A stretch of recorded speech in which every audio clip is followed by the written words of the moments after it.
PCC chief పైన ముప్పేట దాడి. మహేష్ కుమార్ గౌడ్ పై ముఖ్యమంత్రి గుస్సా. రాష్ట్ర వ్యవహారాలు ఢిల్లీ పెద్దలకు నివేదించడమే కారణమా?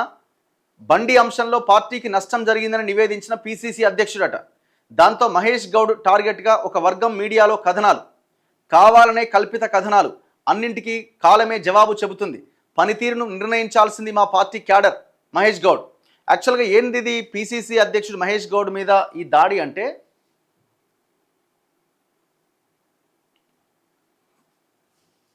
మహేష్ కుమార్ గౌడ్ మీద బిగ్ టీవీలో పెద్ద ఎత్తున కథనాలు వస్తున్నాయి. ఎవరు అవునన్నా కాదన్నా వాళ్ళు ఎంత ఇది చేసినా అది కొంత కాంగ్రెస్కి అనుకూలంగా ఉన్న మీడియా ఛానల్గానే చూడాల్సి ఉంటుంది. రేవంత్ రెడ్డికి కొంత దగ్గర మనుషులు వాళ్ళంతా. మరి ఎందుకు ఆ పీసీసీ అధ్యక్షుడి మీద ఇంత పెద్ద ఎత్తున అటాక్ జరుగుతున్నది? చివరికి ఏ స్థాయికి వెళ్ళిపోయారంటే గాంధీ భవన్లో పెచ్చులు ఉడుతుంది, గాంధీ భవన్ గురుస్తుంది, గాంధీ భవన్ వెనకాల బీర్ బాటిల్ ఉంది, అక్కడ మొత్తం దుర్గంధం ఉంది. అరే పీసీసీ అధ్యక్షుడిగా ఆయన ఇంకా పని ప్రారంభించి 2 ఏళ్ళు కూడా కంప్లీట్ కాలే. అంతకుముందు ఎవరు పీసీసీ అధ్యక్షుడు? ఇదే ముఖ్యమంత్రి రేవంత్ రెడ్డి ఆనాడు పీసీసీ అధ్యక్షుడు. అంతకు ముందెవరు? ఉత్తమ్ కుమార్ రెడ్డి. మరి వీళ్ళ హయాంలో గాంధీ భవన్ అద్భుతంగా ఉండే, ఈయన వచ్చేమన్నా సుత్తెలు తెచ్చి గడపారాలు తెచ్చి పలగొట్టిండా గాంధీ భవన్ని? ఇప్పుడేమన్నా కొత్త గాంధీ భవన్ ఖరాబ్ అయిందా? గాంధీ భవన్ వెనకాల బీర్ బాటిల్ ఉందని ఒక బీర్ బాటిల్ చూపిస్తున్నారు. అరే వాళ్ళు తెలంగాణలో మొత్తం మద్యం విచ్చలవిడి అయిపోయి ఎక్కడ పడితే అక్కడే కనిపిస్తున్నాయి కదా. స్కూలు ప్రాంగణం లేదు, గుడి ప్రాంగణం లేదు, ఏది లేదు, ఎక్కడ పడితే అక్కడే అవే బీర్ బాటిల్ కోటర్ సీసాలు కనబడతాయి తెలంగాణలో. అట్లా తయారు చేసి తెలంగాణ రాష్ట్రాన్ని ఈ ముఖ్యమంత్రి కూడా కొనసాగిస్తున్నాడు. ఇప్పుడు ఆడ బీర్ బాటిల్ కనబడితే అది పీసీసీ అధ్యక్షుడు తప్ప? గాంధీ భవన్ పెచ్చులు ఊడిపోతే, గాంధీ భవన్ పెయింట్ లేకపోతే పీసీసీ అధ్యక్షుడు తప్ప? మరి ఇప్పుడు ఈ పీసీసీ అధ్యక్షుడు మహేష్ గౌడ్కి రేవంత్ రెడ్డికి మంచిగానే ఉండే కదా. పీసీసీ అధ్యక్షుడిని ఎవరిని చేయాలి అని అనుకున్నప్పుడు, చాలామంది పేర్లు తెర మీదకి వచ్చినప్పుడు నేను ఏం చెప్తే అది వినే వ్యక్తిగా మహేష్ కుమార్ గౌడ్ అయితేనే బెటర్ అని రేవంత్ రెడ్డి తెచ్చిపెట్టుకున్నాడు కదా. మరి ఎక్కడ వీళ్ళకి మధ్య విభేదాలు వచ్చినాయి? ఏం తేడా జరిగింది? ఇక్కడ 2-3 అంశాలు ఉన్నాయి. ఇప్పుడు ఆ మీడియా సంస్థకు చెందిన బ్రదర్ ఎవరో శ్రీకాంత్ రెడ్డి ఆర్ సంథింగ్ మహబాద్ డీసీసీ అధ్యక్ష పదవి అడిగిండు, ఆ పదవి రాలేదు, అందులో భాగంగా కోపం పెంచుకున్నారు అన్నది ఒకటి. మరి అది ఎంతవరకు నిజమో తెలియదు. అదొకటైతే, రెండోది ఈ మధ్య కాలంలో కొన్ని పరిణామాలు కనుక మనం తీసుకుంటే మహేష్ కుమార్ గౌడ్ చాలా సందర్భాల్లో మాట్లాడుతుండే భవిష్యత్తులో కాంగ్రెసే గెలుస్తుంది, భవిష్యత్తులో కూడా బీసీ ముఖ్యమంత్రి అవుతాడనే పదాన్ని పదే చెప్పుకుంటూ వచ్చిండు. మళ్ళీ ఈ మధ్యకాలంలో జరాపిని అంతకుముందు బాగా మాట్లాడిండు.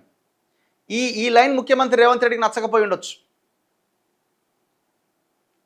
మరి ఇప్పుడు వస్తున్నటువంటి కథనాలను ఆపేటువంటి శక్తి రేవంత్ రెడ్డికి ఉన్నది. మరి ఎందుకు ఆపలేకపోతున్నారు? కుమ్మేస్తున్నారు వాళ్ళు. సో అదొక కారణమై ఉండొచ్చు. రెండోది, మహేష్ గౌడ్ పార్టీ వ్యవహారాల ఇన్ఛార్జ్ ఎవరైతే ఉన్నారో ఆమె మీనాక్షి నటరాజన్, వీళ్ళిద్దరూ ఒక టీం లాగా ఉన్నారు, హైకమాండ్కి దగ్గరగా ఉన్నారు. రేవంత్ రెడ్డి ఆయన టీం ఒకలాగా ఉన్నది. అంటే బద్ధ శత్రువులాగా ఏం వ్యవహారం లేదులే, కానీ రేవంత్ రెడ్డి ఏదైనా నిర్ణయం తీసుకున్నప్పుడు ఆ నిర్ణయం ప్రజల్లో చర్చకు దారితీసి విమర్శల పాలైనప్పుడు వీళ్ళు ఎంటర్ అవుతున్నారు, హైకమాండ్తో చర్చలు జరిపి రేవంత్ రెడ్డిని నిర్ణయం మార్చుకునేలాగా చేస్తున్నారు. ఫర్ ఎగ్జాంపుల్ వెలుగుమట్ల ఇష్యూ కూడా ముఖ్యమంత్రి మొత్తం వదిలేసి ఆ తుమ్మల నాగేశ్వరరావుకి పొంగిరెడ్డికి వదిలేస్తే చివరికి హైకమాండ్ అందులో ఎంటర్ అయిపోయి అందులో వాళ్ళకి ఇల్లు కట్టించాలని అనే పరిస్థితి వచ్చింది. హెచ్సియు ల్యాండ్స్ మీద అదే సిచ్యువేషన్ ఏర్పడ్డది. హైదరాబాద్ సెంట్రల్ యూనివర్సిటీ భూముల మీద కూడా సేమ్, మళ్ళీ వెనక్కి తగ్గాల్సిన పరిస్థితి వచ్చింది. ఇట్లా కొన్ని అంశాల్లో నేను చెప్పినట్టు వింటలేడు అనే కోపం ముఖ్యమంత్రి రేవంత్ రెడ్డికి ఉన్నట్టున్నది.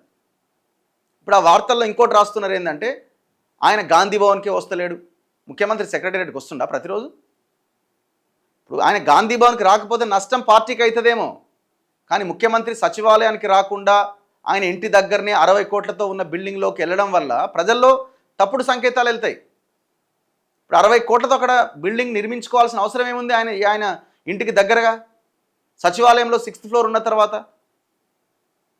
ఆయన గాంధీ భవన్కి వస్తలేడు, ఎవరిని కలుస్తాడని అన్నప్పుడు మరి మీ ముఖ్యమంత్రి కలుస్తున్నాడా? మన ముఖ్యమంత్రి, మీ నాయకుడు పీసీసీ అధ్యక్షుడు మహేష్ గౌడ్ ఎమ్మెల్యేలను కలుస్తలేడు.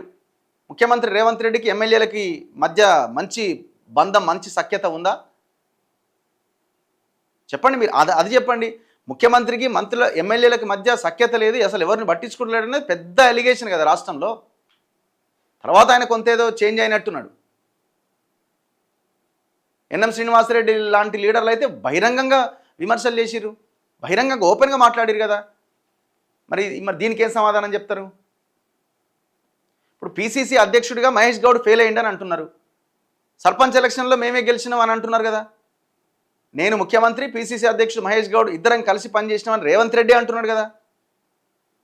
సర్పంచ్ ఎలక్షన్లో మీకు 50% పైన సీట్లు వచ్చినాయని మీరే చెప్తున్నారు. మున్సిపల్ ఎలక్షన్లో మీరే గెలిచినని మీరే అంటున్నారు.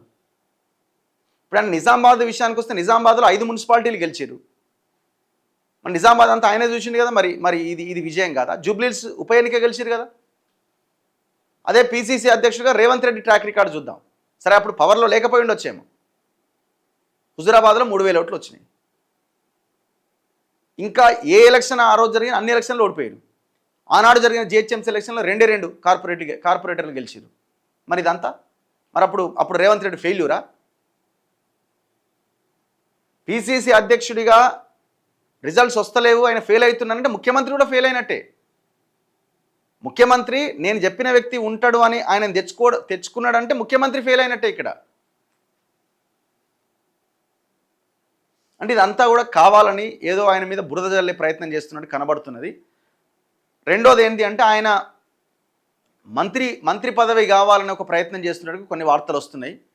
సో మరి ఆయనని మంత్రి క్యాబినెట్లోకి తీసుకోకుండా ఉండడానికి ఏమైనా ఒక ప్రయత్నం, ఏమైనా వేరే ఒక మంత్రి చేత వార్తలు రాయిస్తున్నారా, లేదు రేవంత్ రెడ్డి ఆయన రావడం ఇష్టం లేక ఆయన మీద వార్తలు రాయిస్తున్నారా? ఏదో ఒకటి మొత్తానికైతే జరుగుతున్నది. ఆయన విదేశీ టూర్లో ఫ్యామిలీతో కలిసిపోయిండు.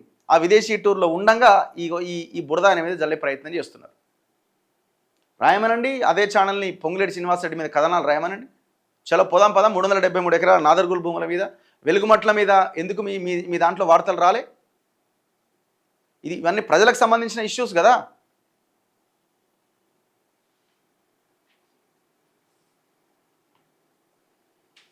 నేను కూడా ఆయనకు ఫోన్ చేసి ప్రయత్నం చేసిన, ఎవరికి, మహేష్ గౌడ్కి. ఆయన ఒకటే స్టేట్మెంట్ ఇచ్చిండు, అది మీరు సీనియర్ జర్నలిస్ట్గా మీరే కనుక్కునే ప్రయత్నం చేయండి, నేనేం చెప్పలేను, మరి ఎందుకు రాస్తున్నారో ప్రతిదానికి కాలమే సమాధానం చెప్తుంది అనే కోణంలో ఆయన మాట్లాడుతున్నాను. నేను ఆయనకు ఫోన్ చేసినప్పుడు కూడా తెలంగాణ కాంగ్రెస్ పార్టీ కార్యకర్తలు ఏ ఒక్కరు కూడా ఆందోళన చెందకుండా, ఆవేశానికి గురికాకుండా, ఓపికగా, ప్రశాంతంగా, సమన్వయంతో ఉండాలని, అన్నింటికీ కాలమే సమాధానం చెబుతుందని పిసిసి అధ్యక్షుడు మహేష్ కుమార్ గౌడ్ విజ్ఞప్తి చేశారు. ప్రభుత్వానికి దగ్గరగా ఉండే పలు మీడియా ఛానల్స్లో తనపై వస్తున్న వ్యతిరేక కథనాలపై ఆయన శుక్రవారం స్పందించారు. ప్రజాస్వామ్య విలువలతో కూడిన పార్టీ కాంగ్రెస్ అని, పత్రికా స్వేచ్ఛను గౌరవిస్తామని, తన పనితీరును నిర్ణయించాల్సింది క్యాడర్ అని చెప్పారు. మీడియా కథనాలు మన పనితీరును కుంగదీయలేవని క్యాడర్కి విజ్ఞప్తి చేశారు. కాంగ్రెస్ పార్టీ కార్యకర్తలు ఏ ఒక్కరు కూడా ఆందోళన చెందకుండా, ఆవేశానికి గురికాకుండా, ఓపికగా, ప్రశాంతంగా, సమన్వయంతో ఉండాలని కోరారు. అన్నింటికీ కాలమే సమాధానం చెబుతుందని మహేష్ కుమార్ గౌడ్ పేర్కొన్నారు. ఇప్పుడు ఆయన అసలు ఏ జిల్లాకు పోలేదని ప్రచారం చేస్తున్నారు. చాలా జిల్లాలకు పోయిండు కదా, రివ్యూలు చేసిండు కదా.